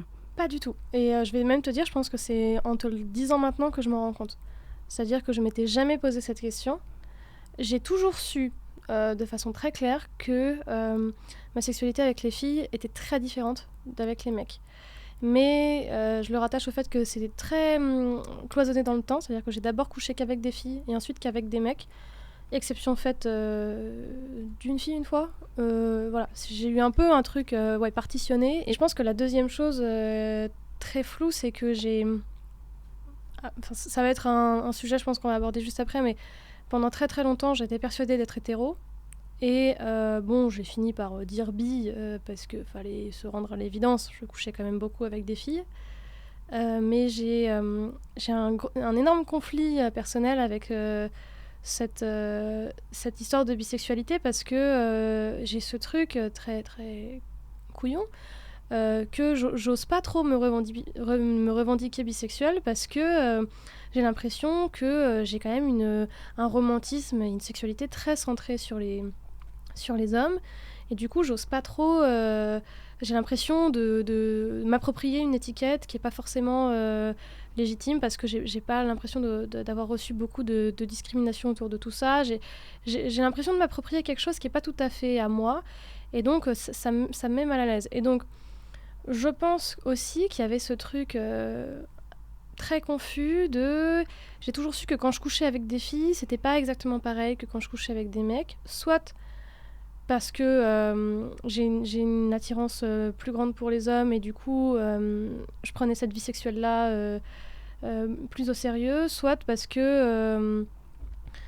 juste il y a une injonction autour des relations hommes-femmes qui n'est pas du tout la même que comme les relations sexuelles entre femmes sont quasiment pas représentées, à part dans le porno, et j'en consommais peu, donc ça m'atteignait peu. j'avais pas une grande... Enfin, je faisais ce que j'avais envie de faire et ce que ma partenaire avait envie de faire. Je me posais pas tellement plus de questions. Je suis pas quelqu'un de très inventif, donc je faisais pas des folies. Et, euh, et j'avais pas la même pression. Donc je pense qu'il y a ce truc de moi, j'associais ça à, d'une part, j'étais plus jeune et ensuite j'ai été plus expérimentée. Parce que c'est aussi quand j'ai commencé à coucher avec les hommes que j'ai commencé à multiplier mes partenaires. Enfin, voilà, il y avait plein de paramètres annexes qui me faisaient me dire que c'était pas forcément lié. Enfin, j'ai beaucoup escamoté le problème, je pense. Enfin, la question.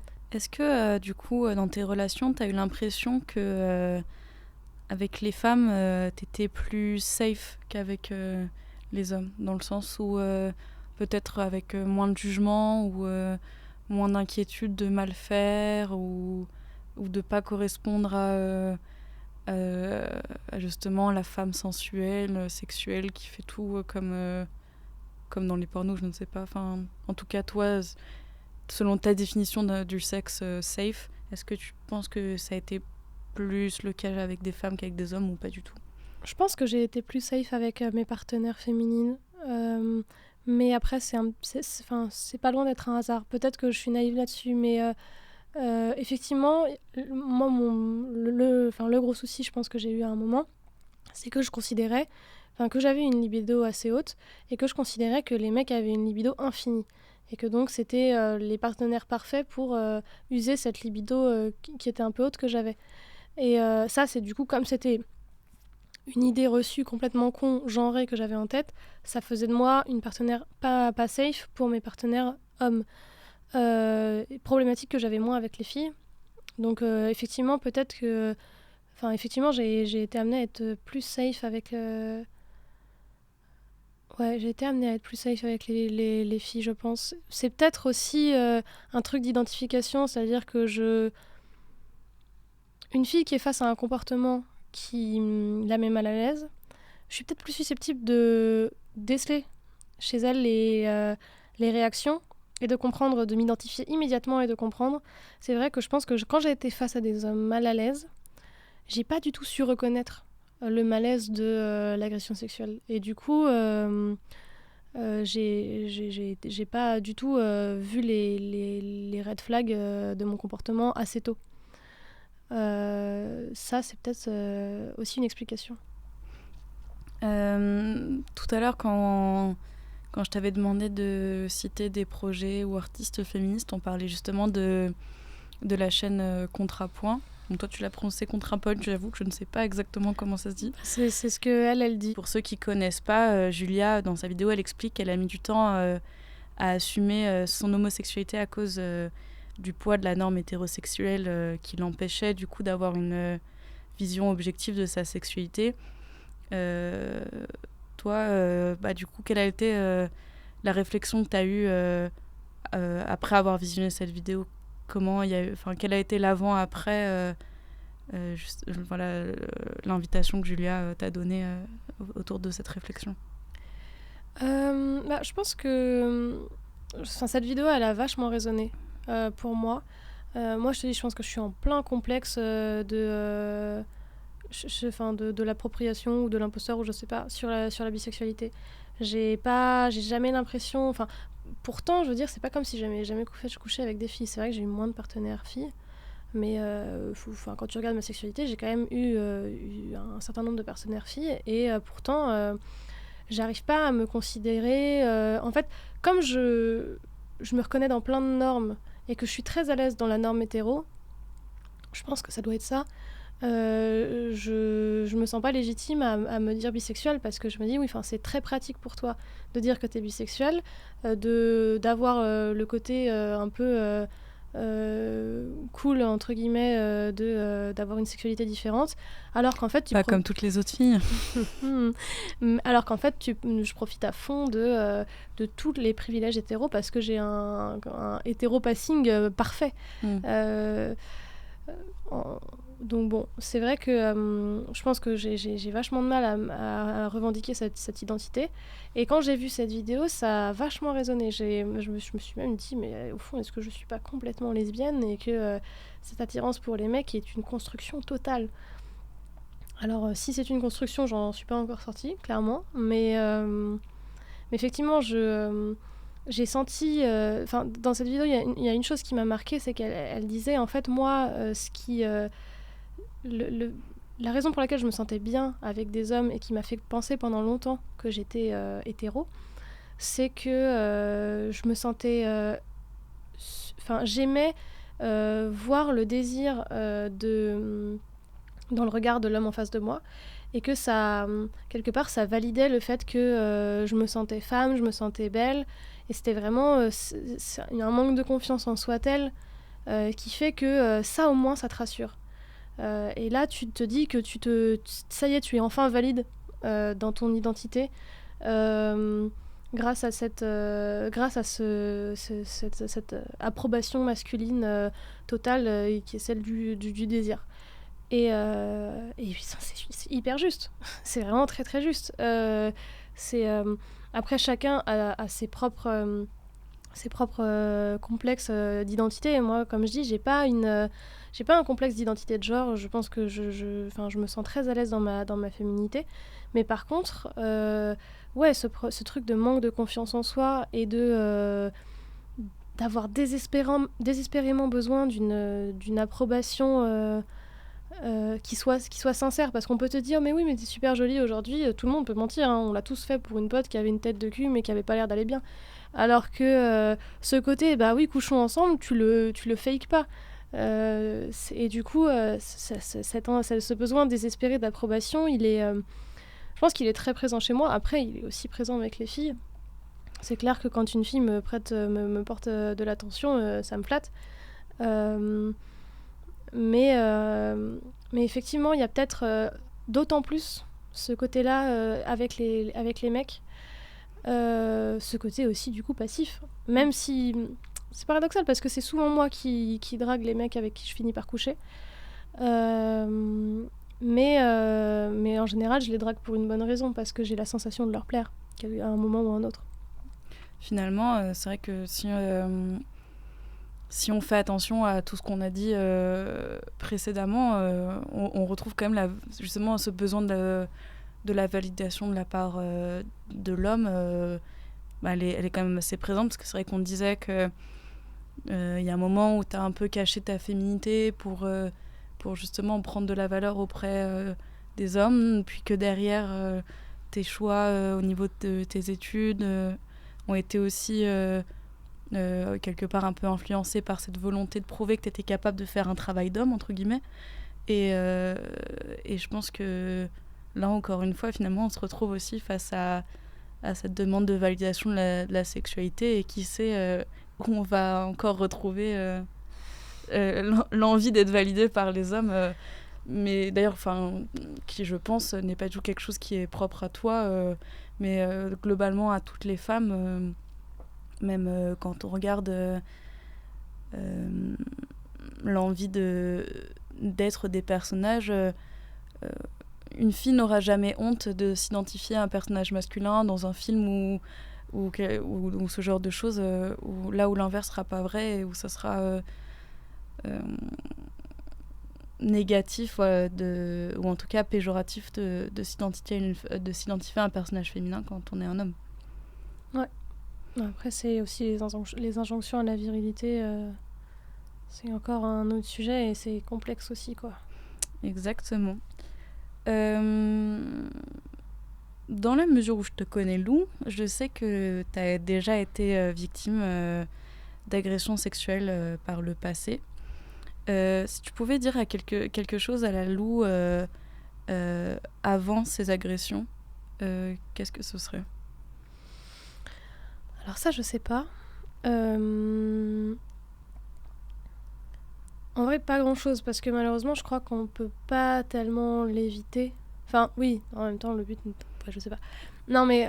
en partant du principe que dans tous les cas, il t'arrivera ce qui va t'arriver. D'accord. Mais plutôt... va pas dans cette rue ce soir-là. Voilà, c'était plutôt si t'avais pu te préparer à l'après, qu'est-ce que t'aurais voulu te dire ? Franchement, honnêtement... pas grand-chose, j'ai plutôt relativement bien vécu. Moi, je considère que j'ai eu une expérience d'agression sexuelle qui m'a un peu marquée. Après, j'ai eu des mains au cul, j'ai eu des frotteurs dans le métro. Concrètement, on peut considérer que c'est une agression sexuelle aussi, mais c'est pas des choses qui m'ont marquée durablement. Il y a eu une agression sexuelle que j'ai moins bien vécue, qui était légèrement plus intrusive. En soi, j'ai eu de la chance, elle m'est arrivée tardivement, à un moment où je connaissais déjà bien le concept d'agression sexuelle dans la théorie. Et donc j'ai pu assez facilement, j'ai été bien entourée et j'ai pu assez facilement mettre les mots dessus. J'ai mis les mots dessus en quelques jours, en 4-5 jours. Ça a été 4-5 jours très compliqués. Mais bon, une fois que les mots étaient posés, ça a glissé tout seul. Je pense que ça aurait été très nettement plus compliqué si ça m'était arrivé 3 ans avant. J'aurais pas du tout pu mettre les mots dessus. Et là, dans ce cas, ce que j'aurais dit dans tous les cas, c'est ce que je dirais. C'est la loupe du passé. C'est tu as le droit de dire que tu as été victime de viol. C'est pas parce qu'il y a des filles qui ont été violées de façon vachement plus hard que toi que t'as pas été violée. C'est comme ça. Et c'est même, je pense, pas forcément plus hard, mais ça revient à l'idée du modèle. C'est pas parce qu'il y a des filles qui ont été violées d'une façon qui correspond beaucoup plus au modèle du viol, avec la fameuse ruelle et l'inconnu avec le couteau sous la gorge. En tout cas, que la légitimité de la souffrance, du traumatisme, elle est pas forcément due à la situation. Ouais, on a eu une discussion, c'était avec ma mère, où j'ai vraiment un peu réussi à mettre des mots là-dessus, parce que ça me dérange encore beaucoup aujourd'hui, hein. Très clairement, je le dis très très peu que j'ai été victime de viol, pas tellement parce que j'ai pas envie de mettre les gens mal à l'aise, ça me dérange pas, mais plus parce que justement j'ai toujours ce truc de honte de me dire je m'approprie une souffrance qui n'est pas la mienne, parce que moi très concrètement cette agression elle m'a pas pourri la vie bien longtemps, hein. Comme je te dis, à partir du moment où j'ai réussi à mettre le mot dessus, ça s'est mieux passé quand même assez vite. Je dis pas que je garde pas 2-3 séquelles, mais ça va quoi. Quand tu vois des gens qui sont complètement détruits, tu te dis qui je suis moi pour venir dire ah oui mais moi ça n'a pas été facile non plus, vous savez. Donc c'est vrai que j'ai toujours un peu ce syndrome de l'imposteur aussi là-dessus, mais justement ce que j'essayais d'expliquer à ma mère, c'est on parlait pas du tout de mon viol, hein, clairement, mais c'était ce côté elle me disait exactement ça. Elle me disait oui, mais parce que je lui disais, il faudrait changer la définition pénale du viol en France, parce que la définition pénale du viol en France, moi, elle me paraît pas très très intelligente. Et pour moi, la définition, ça devrait être absence de consentement. Et englober du coup quelque chose de beaucoup plus large que ce que ça englobe actuellement.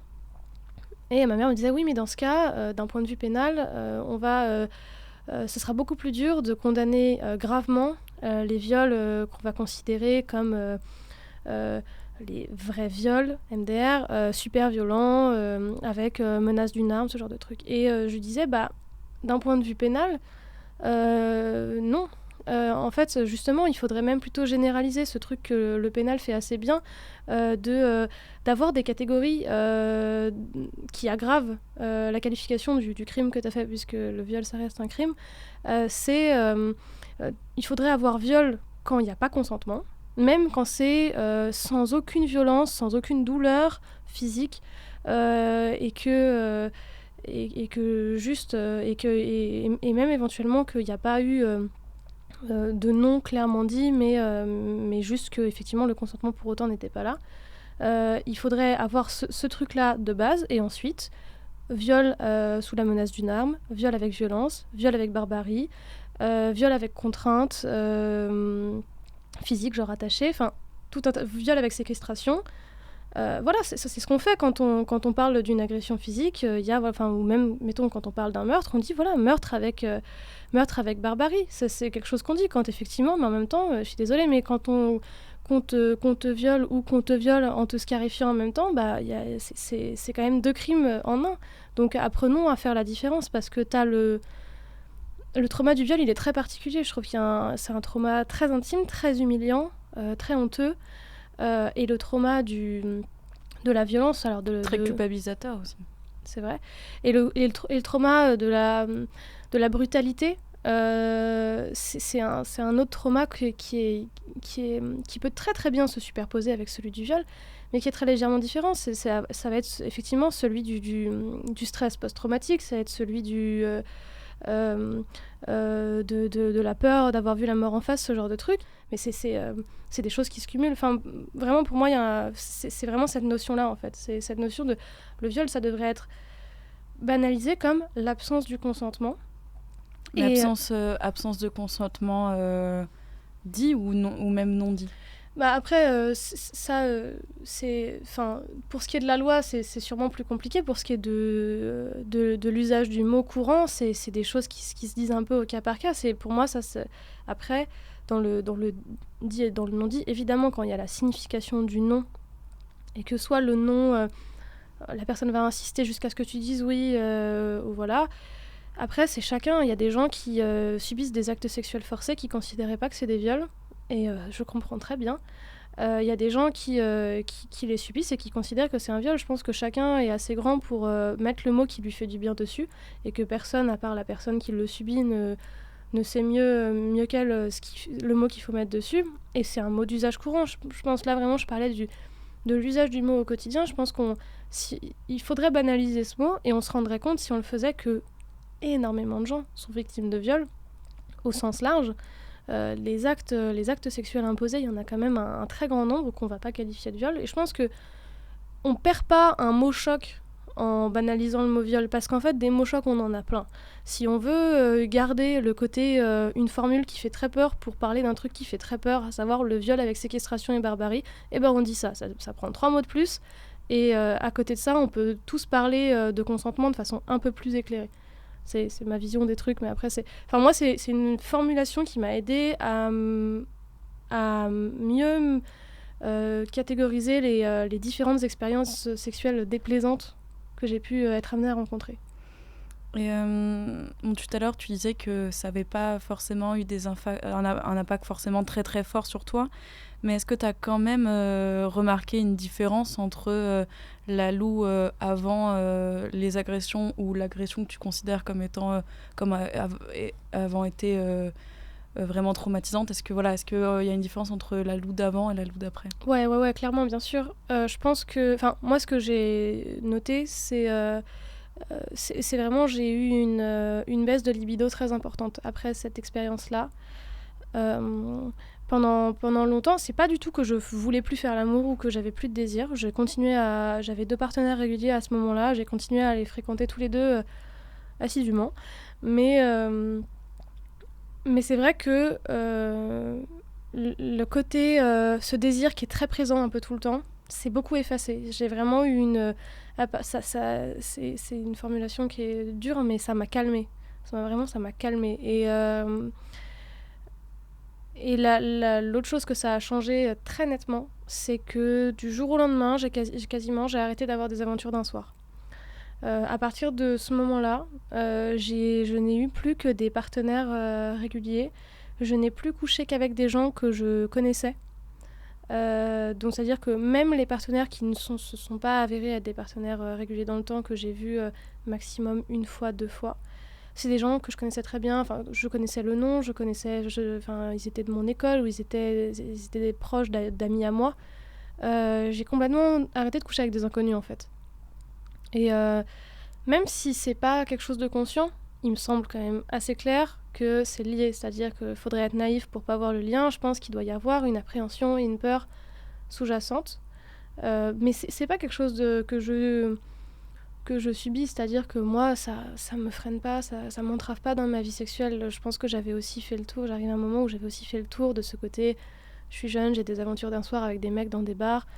On sait tous que ça se finit en très mauvais coup, que c'est pas très intéressant, que les gens n'ont aucune conversation et qu'il vaut mieux coucher avec des potes. Même si c'est plus compliqué. C'est la leçon de Lou du jour. Couchez avec vos amis, pas avec des inconnus. C'est mon petit tips. Mais non, voilà, c'est pas quelque chose que je regrette. Mais c'est clair que ça m'a marqué en ce sens-là. Après, les côtés un peu plus négatifs, je dirais qu'à certaines occasions, il y a une peur légèrement irrationnelle qui s'impose à moi, qu'il n'y avait pas avant. C'est-à-dire que j'ai lutté, je pense, toute mon adolescence pour ne pas être cette fille qui a peur de rentrer toute seule et qui demande qu'on la raccompagne. C'était quelque chose, c'était de l'ordre de la fierté, c'était très important pour moi. Quand mon copain me proposait de me raccompagner, je lui riais au nez.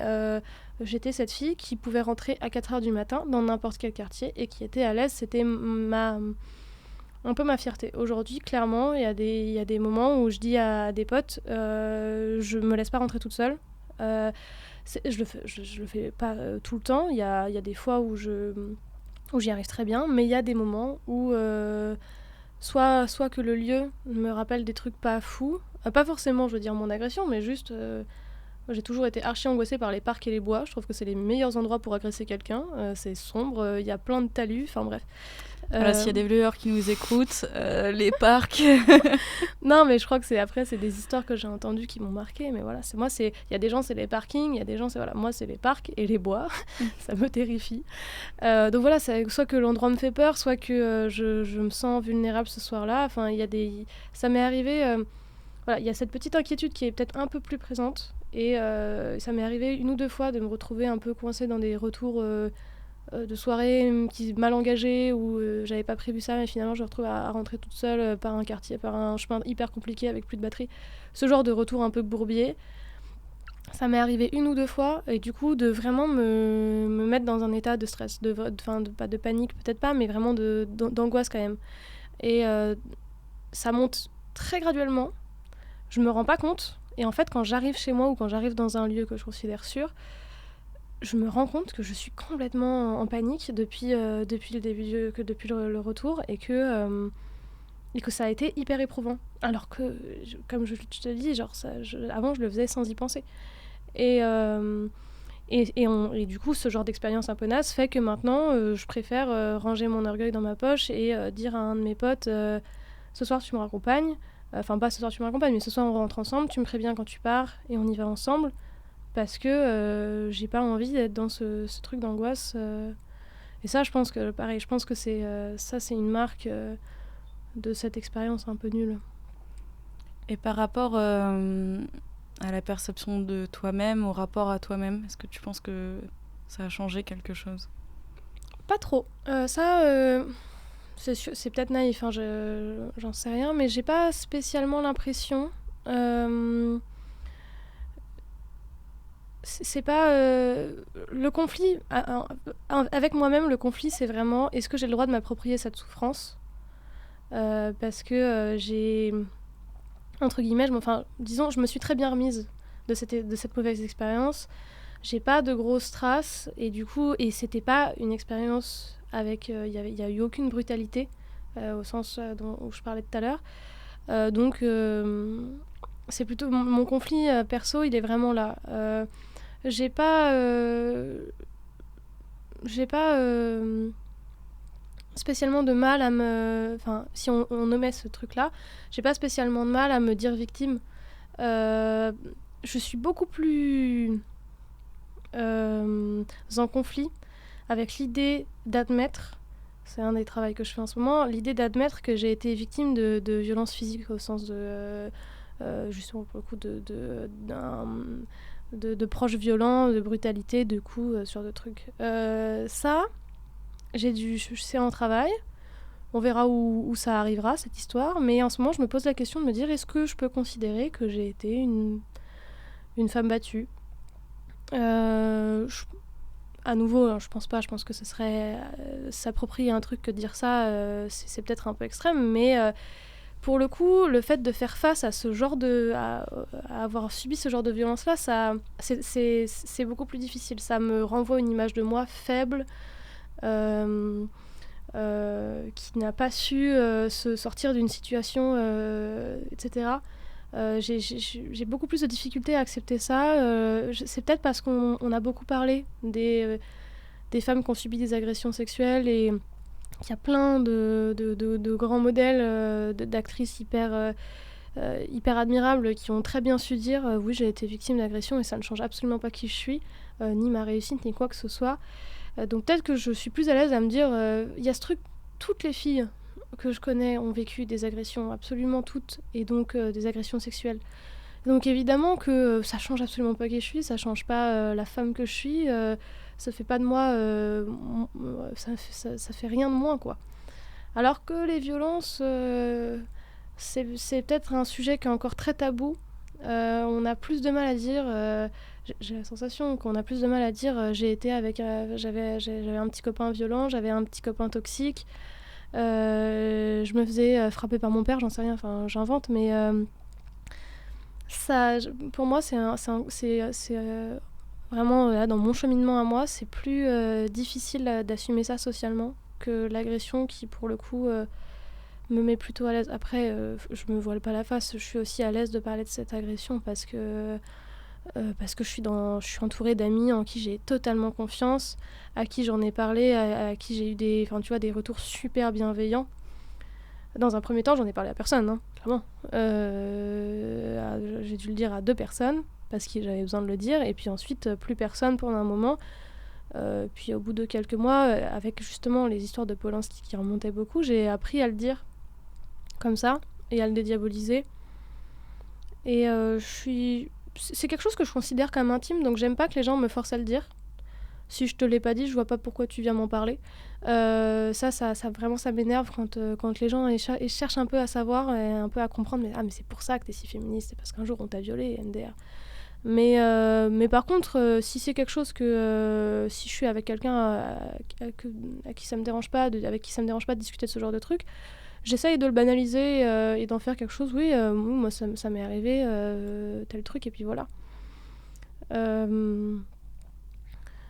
Ça reste assez tabou. J'utilise rarement le mot viol. Hein. Franchement, c'est rare que je l'utilise pour moi, à cause de cette réticence justement de s'approprier un truc qui n'est pas à soi. Mais je trouve que je suis vachement sur la bonne pente de ce point de vue-là. Mais est-ce que, à l'inverse, est-ce que tu penses que si c'était une amie à toi qui te racontait cette histoire, donc ton agression finalement, est-ce que elle, tu lui dirais c'est un viol?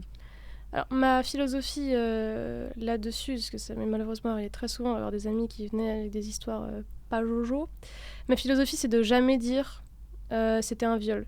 De toujours laisser la personne qui m'en parle me le dire. Ça m'est arrivé plusieurs fois d'être face à des personnes qui, selon moi, ont subi un viol et qui ne m'en parlaient pas comme ça.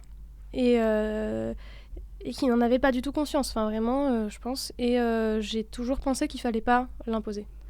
Donc... Oui, non, sans forcément le dire, mais en tout cas, est-ce que tu qualifierais de viol si c'était pas ton expérience? Intérieurement, très clairement, intérieurement, très clairement, je dirais je me dirais, la personne qui est en train de me raconter cette histoire a été victime de viol. Mais c'est quelque chose, c'est toujours beaucoup plus facile de le dire pour les autres que pour soi. Et pourquoi tu penses que tu n'arrives pas à t'accorder justement cette indulgence, si je peux utiliser ce mot-là quelque part Je pense que c'est parce que, comme je te dis, j'ai pas la sensation que ça m'a énormément... que ça me pèse beaucoup, que j'ai mis hyper longtemps à m'en remettre, que ça a été très douloureux, que ça a affecté ma vie sexuelle à plein de niveaux. Et puis aussi, tout simplement, à cause de toutes les horreurs qu'on lit tout le temps. Enfin, genre, on entend tellement de gens dire ces nanas qui veulent se faire passer pour des victimes, faire passer tous les hommes pour des méchants, mais si elles avaient dit non plus clairement, on n'aurait pas insisté. On l'entend tellement tout le temps. Même, tu vois, genre, même quand ça vient pas de personnes malveillantes, mais genre ma mère qui va dire oui, non, mais... si on dit viol pour toutes les filles qui ont été un peu mal à l'aise et qui n'ont pas dit non très clairement, résultat, quel mot on laisse pour les filles qui se sont fait violer avec un couteau sous la gorge? Bon, tu vois, même quand c'est pas dit méchamment, il y a quand même tout un tas de gens qui vont dénigrer ces expériences-là et je suis pas un imperméable, enfin je suis pas imperméable, donc évidemment je vais quand même intérioriser un minimum ça, c'est toujours difficile de s'en défaire. Et c'est une question un peu dure, mais est-ce que tu penses justement que, à l'inverse, pas mettre le mot viol sur ce genre d'agression, finalement, ça, quelque part, ça peut participer à favoriser la culture du viol? Alors, bien sûr que oui. Après, je veux dire, au bout d'un moment, c'est pas mon problème. C'est vraiment ça, c'est un peu moi ma limite, c'est-à-dire que si pour si en théorie pour faire avancer le féminisme dans cette société, il fallait que je m'impose un truc qui rend encore plus difficile pour moi une expérience qui est déjà pas spécialement fun. Et bah non, je suis quelqu'un de très égoïste et je préfère qu'on vive dans un monde de merde où j'ai pas à m'imposer ce mot si j'en ai pas envie. Après, il s'avère que moi, c'est un mot que je choisis d'utiliser. Mais vraiment, je pense qu'il y a tout un tas de trucs qui participent bien plus à la culture du viol et qui seraient bien plus faciles à changer que d'aller forcer les gens qui ont subi des agressions sexuelles et qui n'ont pas envie d'en parler à se mettre en face du fait qu'ils ont vécu un viol. Très bien. Bah écoute, c'était ma dernière question. Donc merci beaucoup Lou d'avoir participé à cette interview. J'espère voilà, qu'écouter cette petite discussion philosophique de comptoir vous aura plu et surtout qu'elle vous aura donné envie de réfléchir à votre tour sur ces questions. Peut-être même aurez-vous appris quelque chose, en tout cas je le souhaite. On se retrouve très bientôt pour un nouvel épisode. Voilà, merci beaucoup à tout le monde. Bisous.